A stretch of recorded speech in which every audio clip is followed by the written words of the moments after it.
¿Alguna vez alguien usó tu amor para ponerte en tu lugar desde el primer día? ¿Crees que una persona así merece una segunda oportunidad? Hola, la historia es completamente ficticia y ha sido creada únicamente con fines de entretenimiento. Cualquier semejanza con personas reales es pura coincidencia. Disfruten del vídeo. La historia explora los celos, las jerarquías emocionales y la incomodidad dentro de una relación. Desde el primer encuentro con el grupo de amigos surge una tensión silenciosa y competitiva. El relato se centra en inseguridad, límites y dinámicas ocultas. Gracias.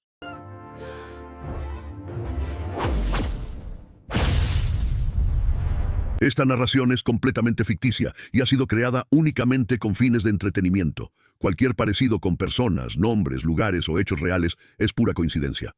Mi novio tenía un grupito fijo, 3 chicos y una chica. Antes de presentarme a ellos, se aseguró de dejar todo muy en claro. Si algún día le causas cualquier problema a Emily, terminamos sin conversación. Asentí, sonriendo como si fuera la persona más comprensiva del mundo. Por dentro, sin embargo, me quedé curiosa y un poco provocada. ¿Quién era esa Emily que merecía más protección que yo? Su propia novia. Lo descubrí esa misma noche, en el departamento de Rodrigo. Cuando ella entró antes que todos, sin tocar la puerta, fue directo a la cocina y sacó una cerveza del refrigerador como si viviera ahí. Me extendió la mano sin sonreír. Así que tú eres la nueva. No dijo mi nombre. No preguntó tampoco. Rodrigo me miraba con esa expresión que yo ya conocía. Esa mezcla de orgullo y advertencia silenciosa que decía, compórtate. Y yo me comporté. Durante meses me comporté de una manera que hoy me avergüenza recordar. Sonreía cuando Emily hacía comentarios sobre mis gustos. Me callaba cuando interrumpía mis historias para contar las suyas.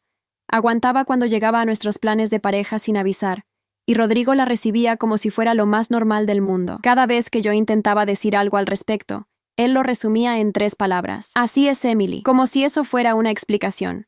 Como si eso fuera suficiente. La manipulación empezó tan despacio que tardé en darle nombre. Lo que ninguno de ellos sabía, ni Rodrigo ni Emily ni los otros 3 del grupo, era que yo llevaba semanas guardando cada mensaje, cada captura de pantalla, cada detalle de lo que pasaba dentro de esa relación tóxica que habían construido alrededor de mí. No lo hacía por venganza.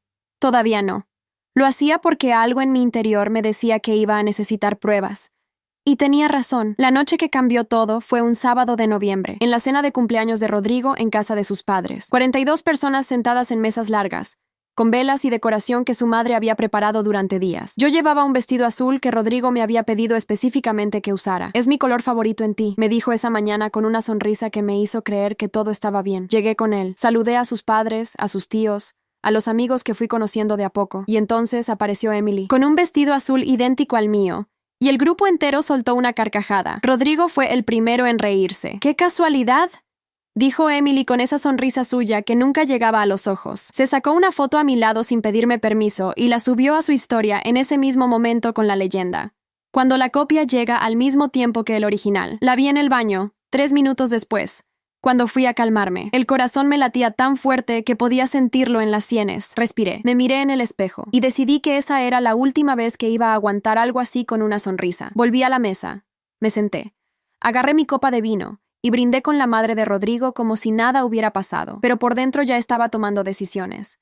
La traición que más duele no es la que viene del enemigo, sino la que construyen despacio quienes dicen amarte. Esa noche en casa de los padres de Rodrigo dormí poco. Llegamos tarde, él un poco tomado, de buen humor, sin notar nada, o fingiendo no notar, que en ese punto ya era lo mismo. Me preguntó si me había divertido y le dije que sí porque no tenía energía para abrir esa conversación a medianoche. Me acosté mirando el techo mientras él se quedaba dormido en 5 minutos, y yo repasaba cada detalle de la noche como si fuera un archivo que necesitaba organizar. El vestido azul no había sido casualidad. Lo sabía en el estómago antes de poder probarlo. Emily conocía el color favorito de Rodrigo. Conocía ese detalle porque llevaba años cerca de él, porque hablaban todos los días, porque había una intimidad entre ellos que nunca me habían explicado del todo. Yo había llegado a esa relación como quien entra a una habitación donde ya todo estaba acomodado, y me habían dicho sonriendo: aquí no muevas nada. Al día siguiente, un domingo, Rodrigo se fue a jugar fútbol con los chicos del grupo. Yo me quedé en el departamento, que era el mío. Un dato importante que a veces se perdía en la dinámica que habíamos construido. Era mi departamento, que yo pagaba. donde él pasaba 4 o 5 noches a la semana desde hacía 8 meses. Abrí el cajón de mi escritorio y saqué la libreta donde había empezado a anotar cosas. No era un diario. Era más bien un registro. Fechas, situaciones, palabras exactas. La primera anotación era del mes de agosto, 2 meses después de conocer a Emily. Rodrigo canceló nuestros planes del viernes, porque Emily tenía un problema. No me dijo cuál. Llegó a las 11 de la noche oliendo a cerveza y con buenas noticias sobre ella. Había páginas llenas de eso. Pequeños eventos que por separado parecían nada, y juntos formaban un patrón clarísimo de manipulación. Rodrigo no era un mal hombre en el sentido evidente. No gritaba, no insultaba, no llegaba tarde con excusas baratas. Era peor que eso. Era un hombre que había decidido que su comodidad valía más que mi dignidad, y lo había envuelto en una narrativa donde yo era la persona irrazonable si me quejaba. Esa tarde me escribió Fernanda, una chica del trabajo con quien había tejido una amistad real en los últimos meses. Le había contado algunas cosas, no todo, pero suficiente para que entendiera el panorama general. ¿Cómo estuvo la cena?, me preguntó. Le mandé la captura de la historia de Emily. Tardó 30 segundos en responder. Lucía, eso no fue casualidad, lo sabía, pero verlo escrito por alguien más lo hizo más real. Le pregunté a Fernanda si podíamos vernos esa semana. Dijo que sí sin dudarlo. Y en esa conversación pendiente empecé a apoyarme para lo que venía. El lunes, Rodrigo llegó al departamento con pizza y una actitud de que todo estaba bien. Se instaló en el sillón, puso algo en la televisión y me preguntó si tenía hambre. Yo estaba en la cocina preparando té y durante un momento me quedé parada mirando su perfil desde ahí. Pensé en la cantidad de veces que había elegido no decir algo para mantener la paz. Pensé en cuántas veces había reducido mis propias reacciones para no parecer conflictiva. Palabra que él usaba con una frecuencia que recién entonces empecé a analizar. Me senté a su lado, comí pizza. Vi la mitad de la película. Y cuando apagó la televisión le dije, con la voz más tranquila que pude, «Rodrigo, lo que hizo Emily el sábado estuvo mal». Él se quedó en silencio un segundo, luego suspiró de esa manera suya, esa que precedía siempre a una explicación de por qué yo estaba exagerando. «Fue un vestido, Lucía. No creo que lo haya hecho con mala intención». Subió una foto con la leyenda, la copia y el original. Así es el humor de Emily, ya lo conoces. Ahí estaba, esa frase. Así es Emily, como un escudo, como un cierre de conversación. Le dije que ese humor me lastimaba. Me dijo que era muy sensible. Le dije que sensible no era un defecto. Me dijo que no había dicho que lo fuera. Y así estuvimos 20 minutos girando alrededor de nada, hasta que yo decidí que no tenía sentido seguir y me fui a dormir. Él se quedó en el sillón otro rato, y cuando entró al cuarto, ya no hablamos más. A la mañana siguiente todo volvió a ser normal. Eso también era parte del patrón. Fernanda y yo nos vimos el miércoles en un café cerca de mi trabajo. Le conté todo desde el principio, con detalle, sin omitir las partes donde yo también había fallado, donde había aguantado cosas que no debería haber aguantado. Fernanda me escuchó sin interrumpir, que es una habilidad que poca gente tiene de verdad. Cuando terminé, tomó su taza y dijo, «Lo que describes no es una amistad entre tu novio y esa chica. Es una relación tóxica donde ella tiene poder sobre él, y él te usa a ti para mantener ese equilibrio». No era psicóloga, era contadora, pero a veces las personas que te conocen bien ven con más claridad que cualquier profesional. Le pregunté qué haría ella en mi lugar. Primero entendería exactamente qué es lo que quiero. Después actuaría en consecuencia. Simple, concreto. Me fui de ese café con algo que hacía semanas no sentía. Claridad. Durante los días siguientes observé más y hablé menos. Noté que Rodrigo le escribía a Emily todas las mañanas. No era algo que él escondiera activamente, pero tampoco era algo que mencionara. Era parte de su rutina como el café o la ducha. Noté que cuando salíamos en grupo, él buscaba su aprobación de maneras pequeñas pero constantes. Le preguntaba su opinión antes que la mía. Se reía más fuerte de sus chistes. Ajustaba sus planes si ella decía que tenía otro compromiso. Yo existía en ese grupo como un accesorio de Rodrigo, no como una persona con nombre propio. Un jueves por la tarde llegó un mensaje de Emily a nuestro grupo de WhatsApp, el que habían creado los 5 antes de que yo apareciera y al que me habían agregado meses después como gesto de inclusión. El mensaje era una foto de ella en un restaurante nuevo con la leyenda, «Alguien que me quiera viene conmigo este fin de semana». Rodrigo respondió en 30 segundos, «Yo voy», sin consultarme, sin un veo si puedo o un «tengo que ver con Lucía». Simplemente, «yo voy». Tardé en responder. Cuando lo hice, mandé un mensaje privado a Rodrigo. Teníamos planes el sábado. Su respuesta llegó 3 minutos después. No eran planes confirmados. Era verdad que no habíamos puesto una hora, pero los dos sabíamos que existían.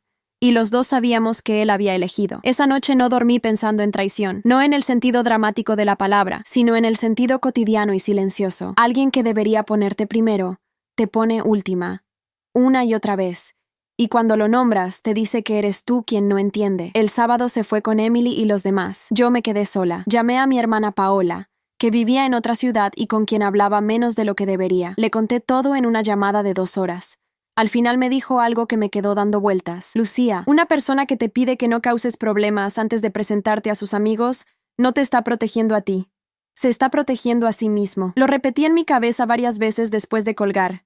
Esa noche Rodrigo llegó contento, con el olor característico de las salidas largas, y me contó anécdotas del restaurante con esa despreocupación, de quien no siente que debe ninguna explicación. Yo lo escuché, asentí en los momentos correctos. Y cuando se quedó dormido, abrí mi libreta y escribí la fecha. Debajo escribí una sola línea. Ya sé lo que voy a hacer. No era venganza todavía. Era algo más frío y más firme que eso. Era una decisión. Lo que vino después no ocurrió de golpe. Fue una serie de movimientos pequeños que fui ejecutando con una calma que me sorprendió incluso a mí. Siempre había creído que era una persona emocional, de las que lloran en las discusiones y después se arrepienten de lo que dijeron. Pero algo había cambiado. Quizás era el cansancio acumulado. Quizás era que cuando una persona llega a cierto punto de certeza, el miedo desaparece. Lo primero que hice fue hablar con Paola de nuevo, esta vez con un plan concreto. Le expliqué lo que quería hacer y ella me escuchó sin interrumpirme. Cuando terminé dijo, ¿estás segura? Le dije que sí. Entonces hazlo bien, respondió. Eso era todo lo que necesitaba escuchar. Lo segundo fue hablar con Fernanda. Le pedí que me acompañara a algo que iba a pasar en unas semanas, sin darle demasiados detalles todavía. Dijo que sí sin preguntar. Ese tipo de personas son las que valen. Lo tercero fue seguir comportándome exactamente igual con Rodrigo. Sin cambios de actitud, sin distancia notable, sin peleas innecesarias. Eso fue lo más difícil.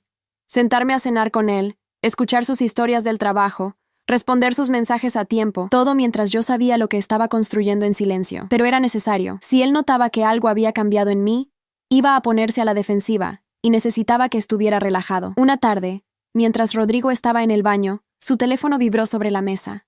No lo busqué. Estaba ahí, boca arriba, y la pantalla se iluminó con un mensaje de Emily. ¿Le vas a decir algo esta semana o seguimos igual? La pantalla se apagó antes de que pudiera leer más. Me quedé mirando el lugar donde había estado el mensaje como si todavía pudiera verlo. Rodrigo salió del baño, agarró el teléfono sin mirarme, lo desbloqueó, leyó y lo guardó en el bolsillo. No dijo nada, yo tampoco. Pero esa noche, cuando se fue, anoté el mensaje textualmente en mi libreta. ¿Por qué? ¿Le vas a decir algo esta semana o seguimos igual? No era el mensaje de una amiga preguntando por un plan de fin de semana. Era el mensaje de alguien que estaba esperando una conversación específica. Una conversación sobre mí. Empecé a prestar atención diferente. No de manera obsesiva, sino quirúrgica. Notaba cuando Rodrigo salía a hacer una llamada en el balcón. Notaba cuando guardaba el teléfono más rápido de lo habitual. Notaba las pequeñas inconsistencias en sus horarios que antes yo había descartado porque confiaba en él. La confianza, cuando empieza a romperse, no se rompe de golpe. Se va filtrando por las grietas que ya existían y que uno eligió no ver. Un martes, Rodrigo me dijo que iba a quedarse a dormir en casa de Nicolás, uno de los chicos del grupo, porque habían planeado una madrugada de videojuegos. Me pareció raro, pero no imposible. Lo habían hecho antes. Le dije que bien, que me avisara si necesitaba algo. Se fue a las 9 de la noche. A las 11:15 me escribió Fernanda. Oye, acabo de pasar por el departamento de Emily. Estaba buscando la dirección del médico que queda en ese edificio y vi el auto de Rodrigo estacionado afuera. 3 líneas. Simples. Sin drama. Leí el mensaje 2 veces. Luego lo guardé en una captura. Luego fui a hacerme un té y me senté en la cocina en silencio durante 10 minutos. No lloré. Me sorprendió no llorar. Creo que en algún lugar dentro de mí ya lo sabía. Y saber algo, aunque sea inconscientemente, te quita el shock cuando la confirmación llega. Le respondí a Fernanda. Gracias. No hagas nada. Ella mandó un corazón y no preguntó más. Esa noche dormí. No bien, pero dormí. Y a la mañana siguiente, cuando Rodrigo llegó al departamento con su bolso y su historia de los videojuegos, lo escuché con atención. Asentí. Le pregunté si habían ganado y le preparé café. Él se duchó y se fue al trabajo, y yo me quedé sentada con mi taza en la mano, pensando en que el momento que había estado esperando, sin saberlo del todo, había llegado. Lo que tenía en esa libreta ya no era solo un registro de pequeñas heridas. Era un mapa, y sabía exactamente a dónde llevaba. El grupo tenía una reunión mensual que llamaban La Juntada. Era una tradición de antes de que yo existiera en sus vidas. Último viernes de cada mes, rotaban el lugar, ponían algo de comer y bebían hasta tarde. Yo había ido a 4 de esas reuniones. En todas me había sentido como una visita en casa ajena. Ese viernes tocaba en casa de Rodrigo, lo que significaba en mi departamento, porque era ahí donde él recibía cuando le correspondía. Me lo dijo con naturalidad un lunes por la noche. El viernes es la juntada. ¿Está bien si la hacemos acá? Le dije que sí. Le dije que yo me encargaba de organizar todo. Se sorprendió un poco, porque no era algo que yo hubiera ofrecido antes. ¿Segura? Segura. Le dije, quiero que salga bien. Y quería, solo que bien para mí significaba algo diferente a lo que él imaginaba. Llamé a Paola esa misma noche. Le dije la fecha. Le dije que necesitaba que viniera. Hubo silencio al otro lado de la línea y luego, voy, sin preguntas. Eso es una hermana. Le avisé a Fernanda también. Le expliqué un poco más esta vez. La escuché respirar despacio mientras procesaba lo que le contaba. Lucía, ¿estás bien? Estoy mejor que nunca, le dije. Y era verdad. Durante esa semana preparé todo con cuidado. Compré la comida, organicé el espacio, limpié el departamento. Rodrigo estaba contento. Me decía que estaba siendo muy linda, que le alegraba que me integrara más al grupo. Yo sonreía y seguía. Fernanda llegó el viernes a las 6 de la tarde, antes que todos. La dejé entrar, le di un abrazo largo, y le mostré lo que tenía preparado. No la comida, lo otro. Lo leyó despacio. Cuando levantó la vista tenía los ojos brillantes. ¿Cómo lo conseguiste? Fui anotando. Le dije. Durante meses. ¿Rodrigo sabe algo? No. ¿Y vas a hacer esto hoy? Hoy. Paola llegó a las 7, directo desde el aeropuerto con su bolso de mano, y esa expresión suya de quien viene a quedarse el tiempo que haga falta. La abracé en la puerta, y por primera vez en semanas, sentí que no estaba sola del todo. Le presenté a Fernanda. Se miraron y se entendieron de inmediato, con esa velocidad con que se entienden las personas que llegan al mismo lugar por distintos caminos. Rodrigo llegó a las 8. Cuando vio a Paola, se sorprendió. No sabía que venía tu hermana. La invité yo, dije con naturalidad. Quería que conociera al grupo. Él asintió, aunque algo en su expresión no terminaba de acomodarse. Me dio un beso en la mejilla y fue a cambiarse. El grupo llegó entre las 8:30 y las 9. Primero Nicolás y Bruno, los dos chicos más silenciosos. Luego Matías, el más hablador, el que siempre tenía una historia. Y al final, Emily, con una botella de vino en la mano y esa seguridad de quien entra a un lugar que considera suyo. Me saludó con un beso al aire, miró a Paola sin interés y fue directo a buscar a Rodrigo. Nos sentamos todos. Yo serví. Ofrecí. Me moví entre la cocina y la sala con una tranquilidad que Fernanda, que me miraba desde el sillón, más tarde me dijo que le pareció casi sobrenatural. Rodrigo estaba relajado. Emily contaba algo gracioso sobre su semana. El grupo reía. Todo parecía exactamente como siempre. Fue Matías quien, sin saberlo, abrió la puerta. Estaba hablando sobre parejas, sobre cómo es difícil integrar a alguien nuevo en un grupo de amigos de años. Y dijo mirándome con buena intención, igual Lucía se fue adaptando bien, ¿no? Y Emily, sin dudar, con esa sonrisa suya que nunca llegaba a los ojos, dijo, más o menos. Igual no es tan fácil encajar cuando el grupo ya está formado. Silencio de medio segundo. Rodrigo no dijo nada. Yo tampoco esperaba que lo hiciera. Me levanté despacio, fui a mi cuarto, abrí el cajón del escritorio. Saqué la libreta y las capturas que había impreso esa mañana en la papelería de la esquina. Volví a la sala. Tengo algo que mostrarles, dije. Lo que pasó en los siguientes 20 minutos fue la conversación más incómoda que he tenido en mi vida, y la más necesaria. Puse las hojas impresas sobre la mesa de centro, no con violencia, no con dramatismo. Las puse como quien presenta un informe. Rodrigo me miró sin entender. Emily frunció el ceño. Los demás guardaron silencio. Esto es un registro, dije. 8 meses de situaciones que fui anotando porque algo en mí me decía que iba a necesitarlas. Hablé despacio, con voz firme. El vestido del cumpleaños no fue casualidad. Emily sabía el color que me había pedido Rodrigo porque él se lo contó. La historia que subió esa noche fue planeada. Miré a Emily. No apartó la vista, pero algo en su mandíbula se tensó. El martes de hace 2 semanas, Rodrigo me dijo que dormía en casa de Nicolás. Miré a Nicolás. Se puso rígido. ¿Estuvo ahí? Nicolás bajó la vista. Eso fue suficiente. El auto de Rodrigo estuvo estacionado frente al edificio de Emily esa noche. Lo dije sin subir el volumen. Tengo la confirmación de alguien que lo vio. Fernanda, desde el sillón, no se movió, pero tampoco negó nada. Rodrigo se levantó. Lucía, esto no es el momento para... Sí lo es, lo interrumpí. Porque ustedes dos llevan meses decidiendo cuándo es el momento para mí. ¿Cuándo puedo quejarme? ¿Cuándo estoy exagerando? ¿Cuándo soy demasiado sensible? Hoy decido yo. Emily intentó hablar. Mira, no sé de qué capturas estás hablando, pero si crees que Rodrigo y yo... No te estoy preguntando qué creo.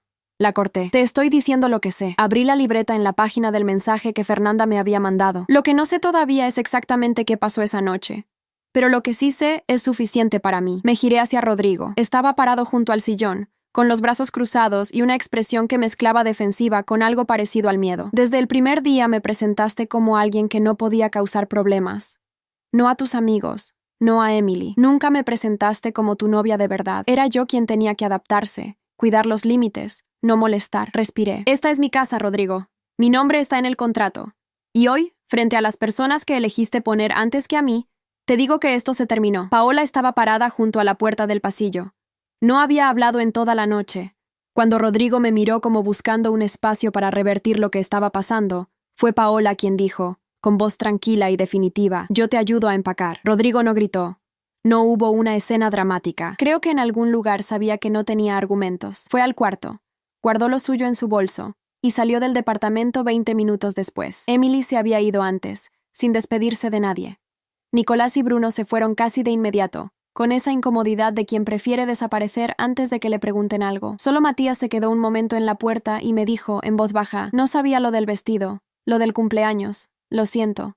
Le dije que lo creía, y lo creía. Esa noche, cuando el departamento quedó en silencio, Paola, Fernanda y yo nos sentamos en el suelo de la sala con lo que quedaba de la comida y una botella de vino que nadie había abierto. No hablamos mucho, no hacía falta. Había algo en ese silencio que se sentía completamente distinto al silencio de los últimos meses. Este era un silencio mío. Los días que siguieron no fueron fáciles, pero fueron honestos. Rodrigo intentó escribirme 2 veces. La primera para decirme que yo había exagerado todo, que había hecho una escena innecesaria, que si hubiera querido hablar podríamos haberlo hecho en privado. Le respondí una sola vez. Lo intenté durante 8 meses. Esta fue la primera conversación en que me escucharon. No respondió más. La segunda vez me escribió una semana después, con un tono diferente, más bajo, diciendo que teníamos que hablar, que había cosas que no eran como yo las había interpretado. No respondí, no porque estuviera enojada todavía, sino porque ya no tenía nada que necesitara de esa conversación. Emily no me escribió. No esperaba que lo hiciera. Lo que sí llegó, y no lo esperaba, fueron mensajes de Bruno y de Matías. Bruno me escribió para decirme que él tampoco había estado cómodo con algunas cosas durante meses, pero que había elegido no meterse. Que lo lamentaba. Le dije que lo entendía y que no le guardaba rencor. Matías me escribió algo más largo, contando que Emily había intentado que el grupo tomara partido por ella, que había mandado mensajes individuales diciendo que yo había inventado todo, que era una persona conflictiva y manipuladora. Me pasó las capturas. Las guardé, no porque las fuera a usar, sino porque era importante saber. Fernanda me acompañó a tomar café el lunes siguiente. Me preguntó cómo estaba y le dije la verdad. Estaba bien, con esa mezcla de alivio y tristeza que viene cuando algo termina de verdad. El alivio es lo que importa, me dijo. Tenía razón. Paola se quedó 4 días. Durmió en el sillón sin quejarse. Me ayudó a reorganizar el cuarto. Cocinó una tarde entera mientras yo dormía la siesta, que era algo que no hacía en años. Cuando se fue, en el aeropuerto me dijo, «Eras la más inteligente de las 2 desde siempre. Solo tardaste en creértelo». Me reí. Fue la primera vez que me reí de verdad en semanas. Las semanas que siguieron, el grupo se fue desarmando de a poco. Matías empezó a reunirse por separado con Bruno. Nicolás siguió del lado de Rodrigo, lo que no me sorprendió. Emily publicó algunas cosas en sus redes que era evidente que eran sobre mí. Frases sobre personas tóxicas y autoestima dañada, con esa ironía que solo funciona cuando nadie conoce la historia completa. Pero las personas que habían estado en ese departamento el viernes sí la conocían, y eso se nota. Rodrigo, según me contó Matías meses después, sin que yo lo hubiera preguntado, estuvo un tiempo viviendo en casa de Nicolás. Luego alquiló algo pequeño en otro barrio. No supe nada de Emily directamente, pero Fernanda, que seguía a algunos conocidos en común, me dijo que el grupo de los 5 había dejado de existir como tal. Cada quien agarró su camino. Lo que me quedó a mí fue mi departamento, mi silencio elegido, y una versión de mí misma que tardé demasiado en conocer, pero que no pienso volver a perder. Recuperé mi autoestima de la manera más simple posible, dejando de pedirle permiso a alguien para ocupar mi propio espacio. No fue un proceso dramático. Fue más bien como soltar algo que habías estado cargando tanto tiempo que ya ni sentías el peso, y darte cuenta, al soltarlo, de cuánto te había costado cargarlo. Hay algo que Emily nunca entendió, y que Rodrigo tampoco, que una persona que guarda todo, que observa, que espera el momento, no lo hace por debilidad, lo hace porque tiene paciencia. Y la paciencia, cuando sabe a dónde va, es el arma más efectiva que existe. Ellos creyeron que mi silencio era aceptación. Nunca fue eso. Hoy vivo en el mismo departamento. No lo cambié porque no había ninguna razón para hacerlo. Era mío antes de Rodrigo. Siguió siendo mío durante él. Y es mío ahora. Le cambié algunas cosas de lugar. Compré una planta para la ventana de la cocina. y reorganicé el cuarto de una manera que me gusta más. Pequeñas cosas que son más importantes de lo que parecen. Fernanda y yo nos vemos casi todas las semanas. Paola me llama los domingos, sin falta. Matías y yo seguimos en contacto, de manera esporádica y sin complicaciones. Son las personas que quedaron. No son muchas, pero son las correctas. Rodrigo y Emily, según fui sabiendo de a poco y sin buscar, intentaron estar juntos un tiempo después de que todo terminó. Duró poco. Lo que se construye sobre una traición no tiene bases sólidas. Y tarde o temprano se nota. Él terminó solo, en ese departamento pequeño. Y ella siguió publicando cosas en sus redes, con esa necesidad de mostrarse bien que tienen las personas que no están bien. Nadie del grupo original la siguió de cerca. El aislamiento llegó solo, sin que nadie tuviera que empujarlo. Eso pasa cuando una persona se comporta durante años de cierta manera. Eventualmente las personas la ven. No pienso en ellos seguido. Cuando lo hago, no es con rabia. Es con esa distancia tranquila que da el tiempo cuando uno tomó las decisiones correctas. Lo que sí pienso de vez en cuando es en la primera noche. En ese departamento de Rodrigo, cuando Emily me extendió la mano sin sonreír y dijo, «Así que tú eres la nueva». Pienso en lo que no le respondí en ese momento y en lo que aprendí meses después. Que no era la nueva, era la que tenía los ojos más abiertos de todos en esa sala. Solo tardé un tiempo en usarlos bien. Mi autoestima no la reconstruyó nadie más. La reconstruí yo, anotación por anotación, decisión por decisión, noche por noche, en que elegí quedarme tranquila, cuando hubiera sido más fácil explotar. Y hoy, cuando me miro en el espejo del baño, el mismo donde 8 meses atrás respiré hondo después de ver la historia del vestido azul, veo a alguien que no pide disculpas por ocupar su lugar. Eso no tiene precio. ¿Alguna vez alguien usó tu historia de amor para hacerte sentir pequeña? ¿O viviste algo parecido con un grupo que nunca te aceptó del todo? Cuéntame en los comentarios. Me gustaría leer lo que pasaste. Y si este relato te llegó, no te olvides de dejar tu like y suscribirte. Significa mucho para mí que estén acá.